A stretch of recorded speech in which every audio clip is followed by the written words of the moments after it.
We're Charlie and Leanne, a couple from California who left our cushy suburban life to spend the next several years cruising around the Pacific Ocean on our boat, Juliet. And our little dog, too.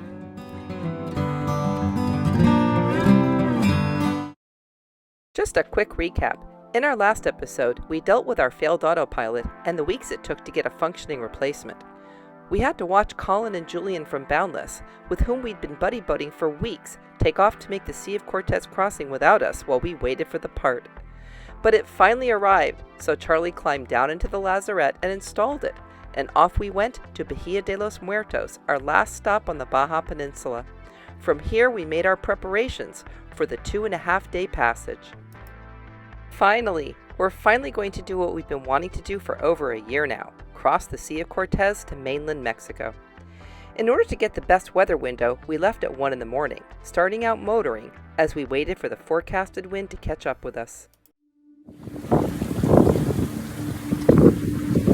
Here I am doing my first night watch. We just left Muertos. We're headed over to Mazatlan, and we've got really favorable conditions. We have about 17 knots of wind coming off our port quarter. Boat speed is about 6.5 knots. Leanne's sleeping with Bubba down below. It's 5 o'clock in the morning, and we hope to get to Mazatlan in about a day and a couple of hours. So what are you doing, Charlie? Enjoying a nice warm bowl of oatmeal with peanut butter, nuts, cranberries, and cinnamon. Perfect. Good morning! Our first morning at sea on our big passage across the Sea of Cortez. We just ate some warm oatmeal in the cockpit, and Charlie's shift is now done and I'm up. I got a couple hours sleep, but it is pretty rocky out here today. Rockier than we were expecting. The seas are not huge. They look to be, 3 to 4, maybe 5 foot, but they're very short and they're coming right on our quarter, so the boat really woggles.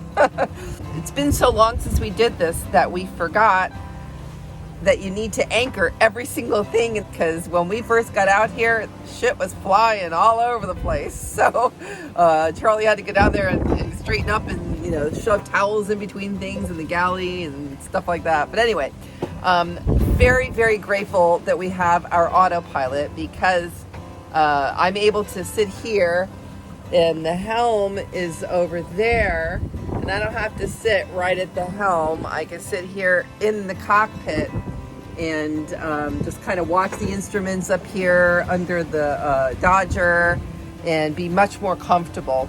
So, and this would not have been fun hand steering. This is great. Bubba's doing fine. He's right here beside me. There's Bubba.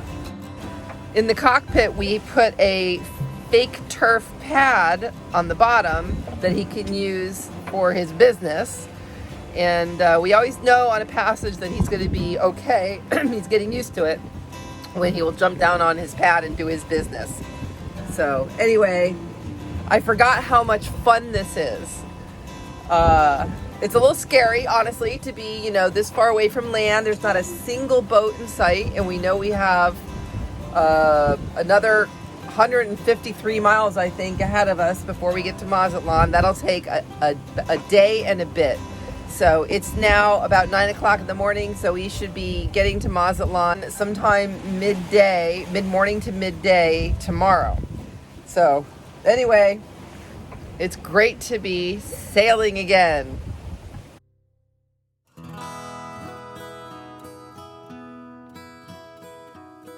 The wind had filled in as expected, so the sails were out and we were making good time. Yeah, it was a bit rollier than predicted, but that's life at sea. Sometimes it's flat, sometimes it's not, but that's what true sailing is all about.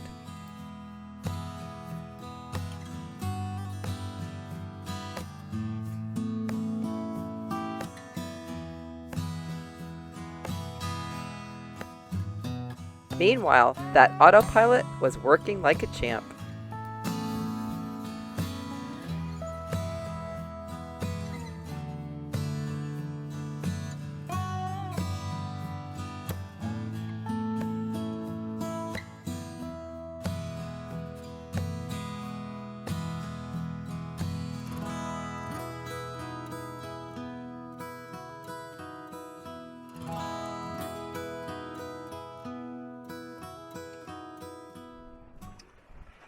We had a bit of a wind shift when the clouds passed us.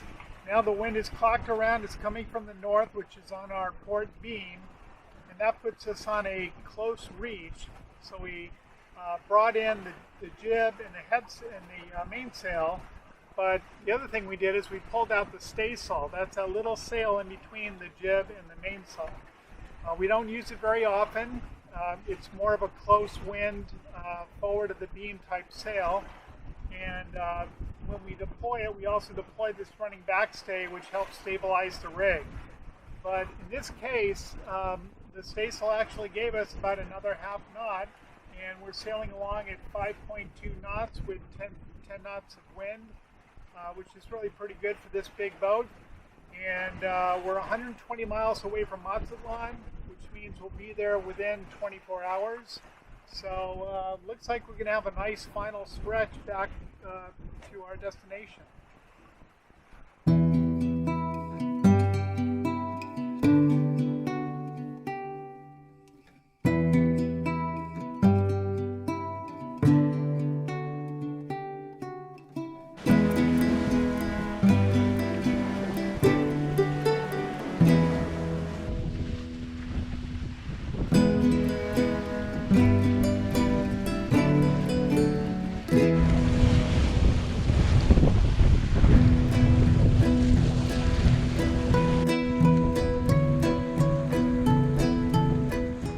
As the day wore on, the winds increased, and with all that canvas out, we were heeling over quite a bit, as you can see in this indicator here.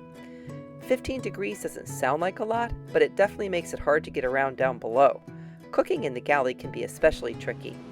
I have no footage of that because when that's going on, I'm just focused on not falling over. One really nice feature about Juliet is that when the sails are properly trimmed, she will heel over to about 15 degrees and then lock in and stay pretty steady. This is a function of her hull design and sail plan, and that's a great feature because heeling more than 15% can be very uncomfortable.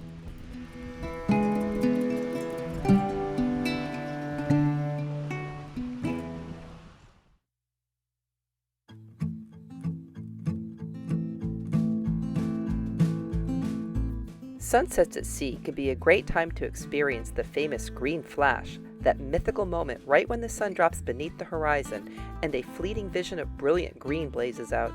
Unfortunately, you need a cloudless horizon for that, and as you can see, we had some low clouds this evening, so no green flash tonight. But there is still something absolutely mystic, if a bit unsettling, to see the sun plunge beneath the surface when we're hundreds of miles from any land, and there's nothing to be seen in any direction but waves and sea spray. We didn't film any footage that night. Too dark to see anything, and honestly, we're just focused on getting through our 3-hour watches. I'm okay with the 9 to midnight watch, but that 3 a.m. one is a killer.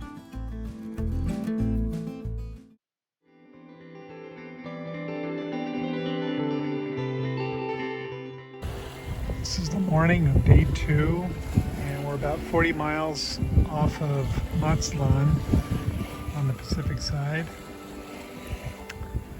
heading right into the rising sun.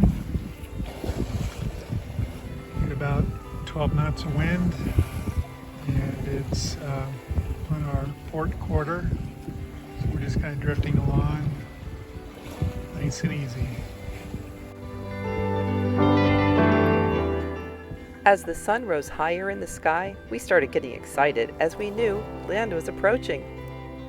The wind was dropping, but we were stunned we'd been able to sail as long as we did.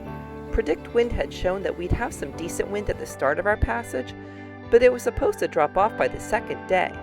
Instead, we had this amazing pocket of wind that followed us across the sea, only dropping as we were nearly to Mazatlan. And then there it was, land ho!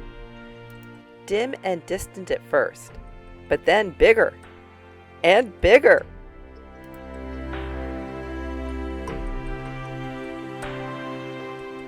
And bigger.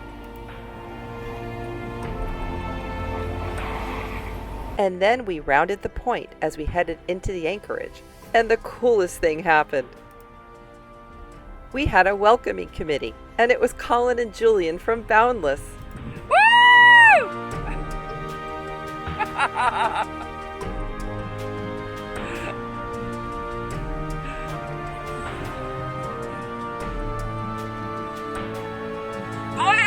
Oh, welcome sight!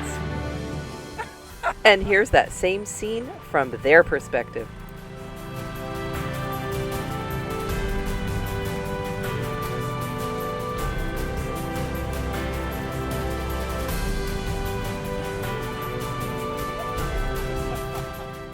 And now you get to see us anchoring from this perspective.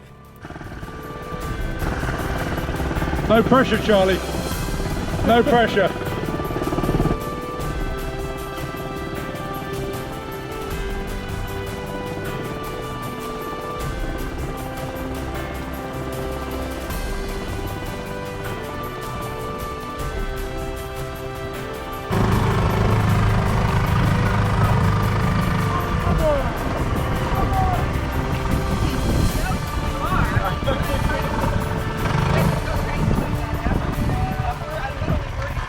How was the trip?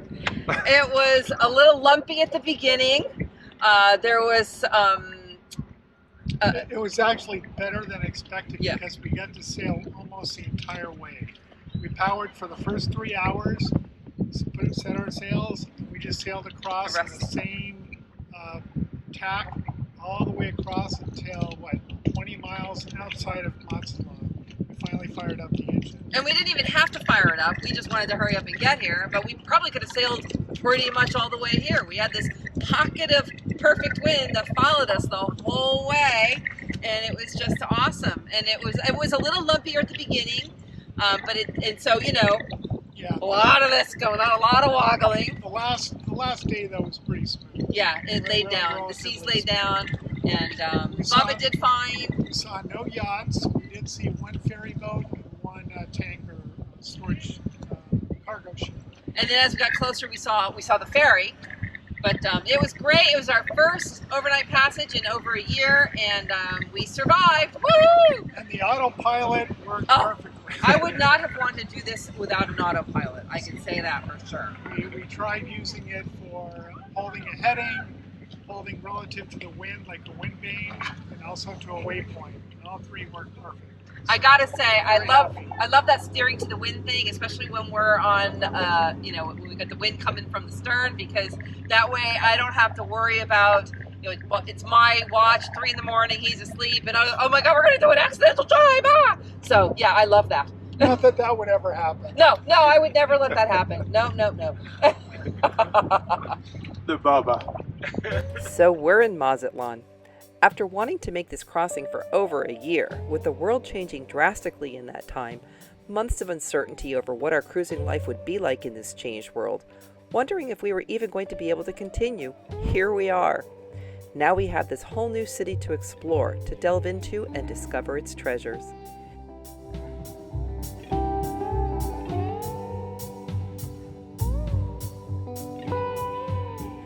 And we have so much more ahead of us. We're now in the tropics. No more brown, scrubby hills and cactus. This is the land of palm trees and lush greenery and bright colors.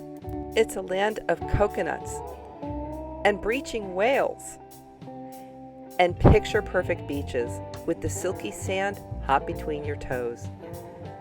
After all the delays and the frustrations, the never-ending boat projects, the maintenance issues, we feel like we are finally living the cruising life we've been dreaming of, and we are so ready. So be sure to keep coming back so you can experience all of this right along with us. If you're enjoying our videos and want to help support our channel, please consider becoming a patron. You can find us on Patreon at the address below, or click the link in the video description. Special thanks to our newest patron, John George, and big hugs going out to all of our patrons. Thanks for watching.